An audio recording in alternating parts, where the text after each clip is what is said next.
నాలాగా ఎవ్వరూ మోసపోకండి, దయచేసి ఈ భూతం బారిన పడకండి అని చెప్పేసి ఒక అబ్బాయి తన షర్ట్ పైన రాసుకొని మరి రైలు కింద పడి ఆత్మహత్య చేసుకున్నాడు.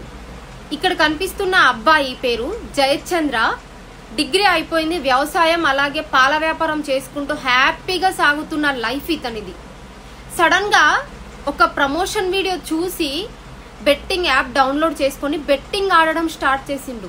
ఆ బెట్టింగ్ ఆడడం వల్ల తను అప్పుల పాలయ్యిండు. ఇది బాధ ఎవరికి చెప్పుకోలేక తను డైజెస్ట్ చేసుకోలేక చివరికి రైలు కింద పడి ఆత్మహత్య చేసుకున్నాడు.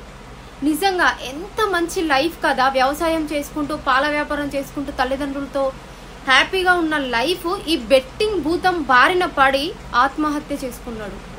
నిజంగా ఇప్పటికైనా సరే ఇంకా బెట్టింగ్ ఆడే వాళ్ళు ఉంటే దయచేసి మానుకోండి, బెట్టింగ్ ఆడకండి.